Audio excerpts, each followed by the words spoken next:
ಸಮಸ್ತ ಕನ್ನಡ ಜನತೆಗೆ ನನ್ನ ಕಡೆಯಿಂದ ನಮಸ್ಕಾರ. ಹಾಗೆಯೇ ಕಸ್ತೂರಿ ಕನ್ನಡ ಕಿಚನ್ ಚಾನಲ್ಗೆ ತಮ್ಮೆಲ್ಲರಿಗೂ ಸ್ವಾಗತ. ಇವತ್ತು ನಾನು ಹಸಿ ತೆಂಗಿನಕಾಯಿನ ಬಳಸ್ಕೊಂಡು ಒಂದು ಸಿಂಪಲ್ ಆಗಿ ಸಿಹಿ ಕಡುಬನ್ನ ಮಾಡ್ತಾ ಇದ್ದೀನಿ. ನೋಡಿ, ನಾವಿಲ್ಲಿ ದಿನಾಲು ಸ್ವಲ್ಪ ಹಸಿ ತೆಂಗಿನಕಾಯಿ ಆಗಲಿ ಒಣ ಕೊಬ್ಬರಿ ಆಗಲಿ ತಿಂತಾ ಇದ್ರೆ ಆರೋಗ್ಯಕ್ಕೂ ಮತ್ತು ಸ್ಕಿನ್ಗೂ ತುಂಬಾ ಒಳ್ಳೆಯದು. ಯಾಕೆಂದರೆ ಅದರಲ್ಲಿ ನ್ಯಾಚುರಲ್ ಆದಂಥ ವೈಟಮಿನ್ ಇ ಇರುತ್ತೆ. ಬನ್ನಿ ಹೇಗೆ ಮಾಡೋದಂತ ನೋಡೋಣ. ಈ ಕಡೆ ನಾನು ಒಂದು ಅಗಲವಾದ ಪಾತ್ರೆನ ತಗೊಂಡಿದ್ದೀನಿ. ಅದರಲ್ಲಿ 1 ಕಪ್ ಆಗುವಷ್ಟು ಗೋಧಿ ಹಿಟ್ಟನ್ನು ಹಾಕಿದ್ದೀನಿ. ನಂತರ ಚಿಟಿಕೆ ಉಪ್ಪನ್ನು ಸೇರಿಸ್ತಾ ಇದ್ದೀನಿ. ಅದಾದ ಮೇಲೆ 2 ಟೀ ಸ್ಪೂನ್ ಆಗುವಷ್ಟು ನಾನಿಲ್ಲಿ ತುಪ್ಪನ ಹಾಕಿದ್ದೀನಿ.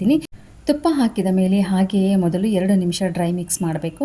ನಂತರ ಸ್ವಲ್ಪನೇ ನೀರು ಸೇರಿಸ್ಕೊಂಡು ನಾವು ಚಪಾತಿ ಹಿಟ್ಟಿಗೆ ನಾದ್ಕೊತೀವಲ್ಲ, ಆ ಕನ್ಸಿಸ್ಟೆನ್ಸಿ ಬರೋವರೆಗೂ ನಾದ್ಕೋಬೇಕು. ಇವಾಗ ಇದಾಗಿದೆ. ಇದರ ಮೇಲೆ 1 ಟೀ ಸ್ಪೂನ್ ಆಗುವಷ್ಟು ತುಪ್ಪನ ಸವರ್ಬಿಟ್ಟು ಮುಚ್ಚಳ ಮುಚ್ಚಿ ಒಂದು 20 ನಿಮಿಷ ಸೈಡಿಗೆ ಎತ್ತಿಟ್ಬಿಡೋಣ. ಈ ಕಡೆ ನಾನು ಒಂದು ಫುಲ್ ಬೌಲ್ ಆಗುವಷ್ಟು ಹಸಿ ತೆಂಗಿನಕಾಯಿನ ಸಣ್ಣ ಪೀಸಾಗಿ ಕಟ್ ಮಾಡಿ ತೊಗೊಂಡಿದ್ದೀನಿ, ಅಥವಾ ಒಂದು ಫುಲ್ ತೆಂಗಿನಕಾಯಿ ಅಂತ ಹೇಳ್ಬೋದು.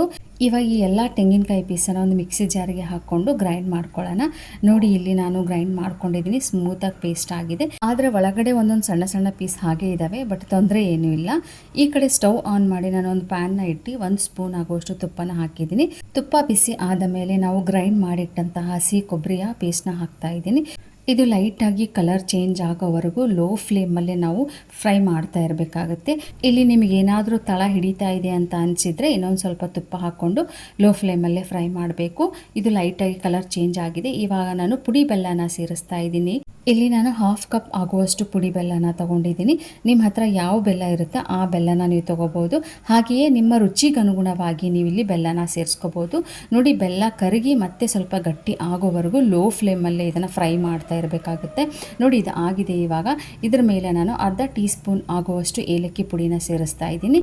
ಸ್ವಲ್ಪ ಮಿಕ್ಸ್ ಮಾಡಿಬಿಟ್ಟು ಇದನ್ನು ಆರಲಿಕ್ಕೆ ಸೈಡಿಗೆ ಎತ್ತಿಟ್ಬಿಡೋಣ. ನೋಡಿ, ನೀವು ಇದನ್ನು ಹಾಗೆಯೇ ತಿನ್ಬೋದು. ಸ್ವಲ್ಪ ಗೋಡಂಬಿ ಬಾದಾಮಿ ಒಗ್ಗರಣೆ ಹಾಕಿಬಿಟ್ಟು ಮಕ್ಕಳಿಗೆ ಲಂಚ್ ಬಾಕ್ಸಿಗೆ ಸ್ವಲ್ಪ ಸ್ವೀಟ್ ಅಂತ ಸೈಡಿಗೆ ಕಟ್ಬೋದು. ಹಾಗೆ ದೊಡ್ಡವರಿಗೂ ಕೂಡ ಕಟ್ಬೋದು.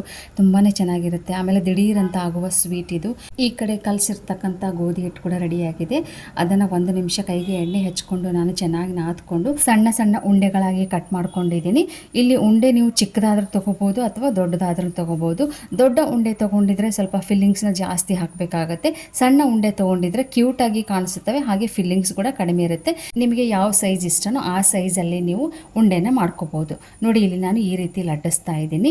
ಈ ಸೈಜಲ್ಲಿ ಆಗಿದೆ. ಇದು ಅಂದರೆ ದೊಡ್ಡ ಸೈಜಲ್ಲೇ ಆಗಿದೆ. ಇದೇ ರೀತಿ ಎಲ್ಲ ಉಂಡೆಗಳನ್ನು ನಾನು ಸಣ್ಣ ಪೂರಿ ಸೈಜ್ಗೆ ಬರುವ ಹಾಗೆ ನಾನು ಲಟ್ಟಿಸ್ಕೊಂಡಿದ್ದೀನಿ.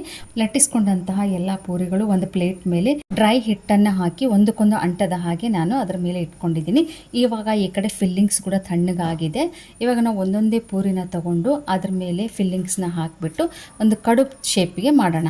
ನೀವು ನೋಡ್ತಾ ಇರ್ಬೋದು, ಪೂರಿಯ ಮಧ್ಯಭಾಗದಲ್ಲಿ ನಾನು ಫಿಲ್ಲಿಂಗ್ಸ್ನ ಹಾಕಿಬಿಟ್ಟು ನಿಧಾನಕ್ಕೆ ಫೋಲ್ಡ್ ಮಾಡಿಬಿಟ್ಟು ಆ ಫೋಲ್ಡ್ ಮಾಡಿರ್ತಕ್ಕಂಥ 2 ಎಡ್ಜನ್ನು ನೀಟಾಗಿ ಒಂದಕ್ಕೊಂದು ಅಂಟುವ ಹಾಗೆ ಪ್ರೆಸ್ ಮಾಡ್ಕೊತ ಹೋಗಬೇಕು. ಈ ರೀತಿ ಮಾಡಿದರೆ ನಾವು ಫ್ರೈ ಮಾಡುವಾಗ ಅದು ಬಿಟ್ಕೊಳ್ಳಲ್ಲ. ನೋಡಿ, ಇದು ಈ ರೀತಿ ಜಂಟಲಾಗಿ ಪ್ರೆಸ್ ಮಾಡ್ತಾ ಇದ್ದೀನಿ. ಅದಾದಮೇಲೆ ಲೈಟಾಗಿ ಮಧ್ಯಭಾಗನ ಕೈ ಮೇಲೆ ಇಟ್ಕೊಂಡು ನಿಧಾನಕ್ಕೆ ಪ್ರೆಸ್ ಮಾಡ್ತಾ ಇದ್ದೀನಿ. ಅಂದರೆ ಒಳಗಡೆ ಇರ್ತಕ್ಕಂತಹ ಒಂದು ಫಿಲ್ಲಿಂಗ್ಸ್ ಇದೆಯಲ್ಲ, ಅದು ನೀಟಾಗಿ ಸ್ಪ್ರೆಡ್ ಆಗುತ್ತೆ. ನೋಡಿ, ಇದು ಇವಾಗ ರೆಡಿಯಾಗಿದೆ. ಒಂದು ಪ್ಲೇಟಿಗೆ ಎಣ್ಣೆ ಸವರ್ಬಿಟ್ಟು ಅದನ್ನು ಅದ್ರ ಮೇಲೆ ಇಡ್ತಾ ಇದ್ದೀನಿ. ಇದೇ ರೀತಿಯಿಂದ ನಾನು ಎಲ್ಲ ಕಡುಬನ್ನ ಮಾಡ್ಕೊಂಡಿದ್ದೀನಿ. ಇವಾಗ ಈ ಕಡೆ ಫ್ರೈ ಮಾಡೋಣ. ಅಂದರೆ ನಾನಿಲ್ಲಿ ಡೀಪ್ ಫ್ರೈ ಮಾಡ್ತಾ ಇಲ್ಲ, ಶಾಲೋ ಫ್ರೈ ಮಾಡೋಕ್ಕೋಸ್ಕರ ಒಂದು ತವಾನ ತೊಗೊಂಡಿದ್ದೀನಿ. ನಾವು ರೊಟ್ಟಿ ಮಾಡ್ತೀವಲ್ಲ ಆ ತವಾನ ತೊಗೊಂಡಿದ್ದೀನಿ. ನೋಡಿ, ಇಲ್ಲಿ ಮಾಡ್ಕೊಂಡಿರ್ತಕ್ಕಂಥ ಎಲ್ಲಾನು ಒಂದು ಪ್ಲೇಟಲ್ಲಿ ಇಟ್ಕೊಂಡಿದ್ದೀನಿ. ಸ್ಟವ್ ಆನ್ ಮಾಡಿ ನಾನು ಆ ತವನಲ್ಲಿ ಆಯಿಲ್ನ ಹಾಕಿದ್ದೀನಿ. ಮೀಡಿಯಂ ಫ್ಲೇಮಲ್ಲಿ ಇಟ್ಕೊಂಡಿದ್ದೀನಿ ನಾನು. ಆಯಿಲ್ ಸ್ವಲ್ಪ ಬಿಸಿ ಆದಮೇಲೆ ನಾನಿಲ್ಲಿ 2 ಕಡುಬನ್ನ ಹಾಕ್ತಾ ಇದ್ದೀನಿ. ನೀವು ಬೇಕಾದರೆ ಒಂದೊಂದೇ ಕಡುಬನ್ನ ಫ್ರೈ ಮಾಡ್ಕೋಬೋದು. ಎಣ್ಣೆಯಲ್ಲಿ ಹಾಕುವಾಗ ಮತ್ತು ತಿರುಗಿಸುವಾಗ ಹುಷಾರಾಗಿ ತಿರುಗಿಸ್ಬೇಕು, ಯಾಕೆಂದರೆ ಬಿಸಿ ಆಯಿಲ್ ಇರುತ್ತೆ. ಆದಷ್ಟು ಇದನ್ನು ಲೋ ಫ್ಲೇಮಲ್ಲೇ ಫ್ರೈ ಮಾಡಬೇಕು. 2 ಕಡೆ ಕಲರ್ ಚೇಂಜ್ ಆಗೋವರೆಗೂ ಫ್ರೈ ಮಾಡ್ತಾನೆ ಇರಬೇಕಾಗುತ್ತೆ. ಇಲ್ಲಿ ನಾನು ಒಂದೊಂದು ಕಡೆ 1 ನಿಮಿಷನ ಫ್ರೈ ಮಾಡಿಬಿಟ್ಟು ಅದನ್ನು ಫ್ಲಿಪ್ ಮಾಡಿದ್ದೀನಿ. ನೋಡಿ, ಇವಾಗ ಕಲರ್ ಚೇಂಜ್ ಆಗಿದೆ. ನಾನು ಇವಾಗ ಪ್ಲೇಟಲ್ಲಿ ತೆಗಿತಾ ಇದ್ದೀನಿ. ತೆಗೆಯುವಾಗ ಹುಷಾರಾಗಿ ತೆಗಿರಿ.